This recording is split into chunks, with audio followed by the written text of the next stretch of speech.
할렐루야, 좋은 아침입니다. 오늘도 말씀을 하루 시작합니다. 슬기로운 아침 시간 다니엘 11장 말씀입니다. 부모로서 아이들의 인생을 보면은요, 때로는 답답하고 가슴이 아플 때가 있습니다. 한참 즐거워야 될 중고등학생 시절에 입시라는 커다란 산에 막혀서 마음껏 발산하지 못하는 모습을 보면은요, 가슴이 아프죠. 대학 가면 조금 더 수월해질 것 같은 마음이 들 때가 있습니다. 하지만 대학 가도 취업이라는 또 다른 큰 산이 가로막혀서 4년 동안 휴학과 복학을 반복하며 살아가는 모습에 짠한 마음이 듭니다. 그리고 또 사회 진출을 준비하죠. 취업을 하면 조금 더 나아지겠지라는 마음을 갖습니다. 하지만 취업을 한 이후에도 승진과 결혼이라는 또 다른 큰 산이 놓여 있습니다. 이렇게 반복되는 굴레 가운데 힘겹고 버겁게 살아가는 아이들의 모습이 안타까울 때가 있습니다. 하지만 우리 아이들만 그런 것이 아니라 세상에 태어난 모든 사람들에게 몇 개의 큰 산들이 존재합니다. 우리도 그렇게 살았고 우리 앞에 몇 개 산이 더 놓여 있는지 우리도 알 수 없습니다.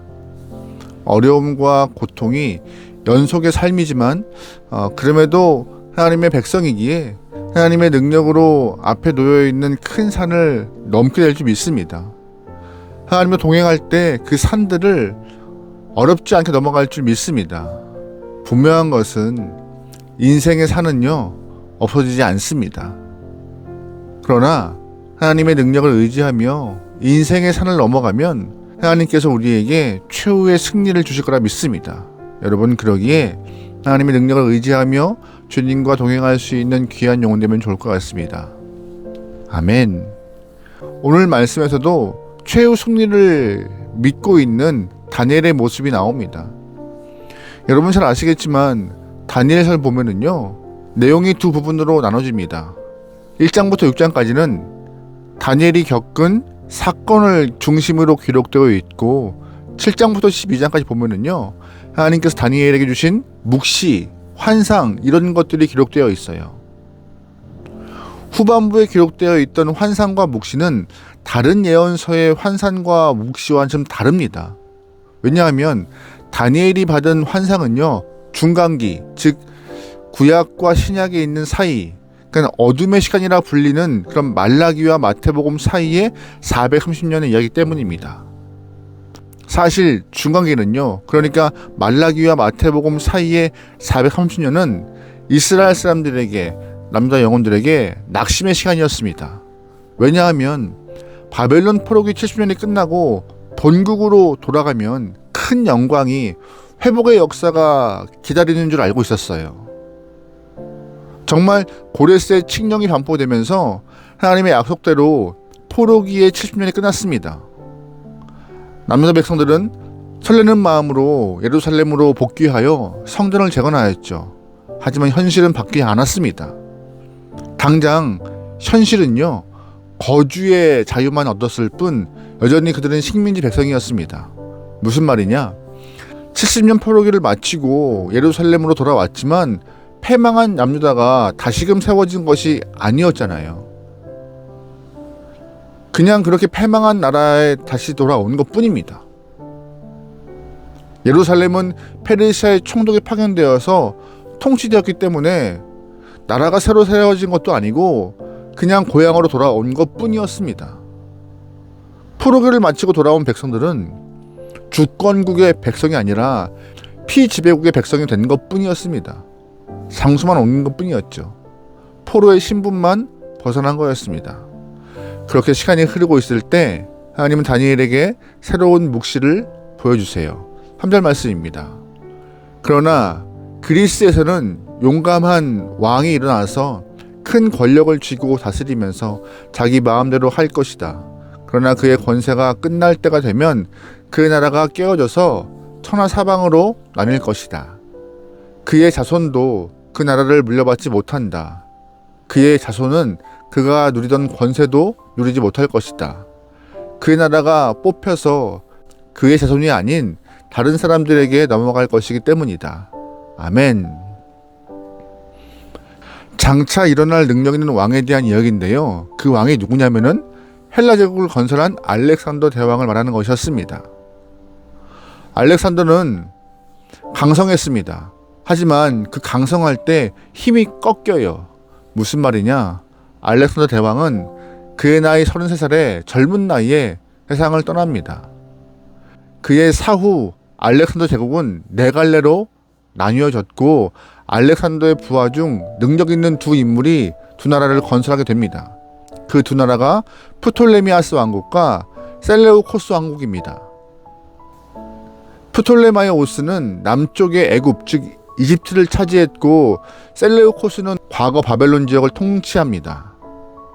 선을 넘지 않았으면 좋았을 텐데 프톨레마이오스 왕국과 셀레우코스 왕국은 서로 끊임없이 싸웁니다. 성경에서 이집트를 차지한 프톨레마이오스 왕조를 남쪽 왕조라 말하며 셀레우코스를 북쪽 왕들이라 말합니다. 그런데 이 북쪽 왕들과 남쪽 왕조가 끊임없이 다퉈요. 그 이유는 남유다 사람들이 살고 있는 이 팔레스타인 지역의 소유권 때문이었습니다. 북쪽 왕들과 남쪽 왕조가 이 팔레스타인 지역을 놓고 전쟁했기 때문에 그 전쟁의 틈바구니 속에 살고 있던 남유다, 즉 이스라엘 사람들은 고통이 끊이지 않았어요. 고통의 최고조가 일때가 언제였느냐? 셀레우코스 왕조였던 안티오코스 에피파네스가 통치할 때였습니다. 그의 출현을 성경은 이렇게 말합니다. 21절이에요.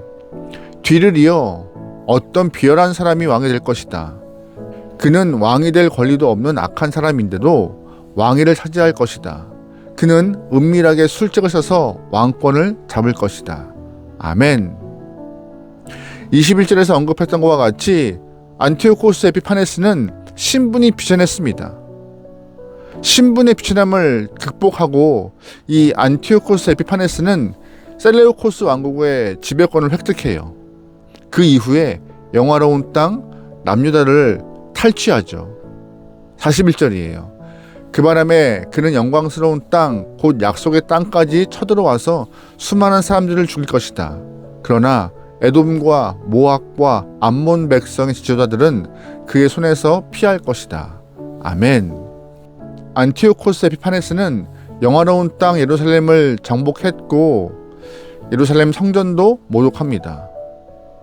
남유다 사람들이 지금까지 겪어보지 못했던 크고 극심한 괴로움을 경험하게 돼요. 그럼에도 감사한 것은 에피파네스의 권세가 영원하지 않았다는 것입니다. 결국 하나님께서 그를 패망시킬 것이기 때문이죠. 45절이에요. 그가 자기의 왕실 장막을 바다와 거룩하고 아름다운 산 사이에 세울 것이다. 그러나 그의 끝이 이를 것이니 그를 도와줄 사람이 없을 것이다. 아멘. 분명히 끝이 있음을 말하고 있습니다. 오늘 다니엘 11장에서 어려운 역사 이야기와 낯선 이름들이 등장해요. 여러분, 이 이야기를 쭉 보시면서 무엇을 느끼시죠? 남유다 사람들은 70년 포로기가 끝나면서 예루살렘으로 돌아갈 때 설렜고 기뻤을 것입니다. 하지만 변하지 않는 현실이 그들의 삶을 낙담하게 만들었을 거예요. 여전히 페르시아가 지배하고 있었고 페르시아 이후에 그리스 이후에 프톨레미오스와 셀레우코스가 지배합니다. 그 이후에는 로마 제국이 그들을 지배할 것입니다. 하지만 감사한 것은 결국 최후 승리는 세상이 아니라 하나님이 얻을 것이고 하나님의 영광이 이 땅에 가득할 것입니다.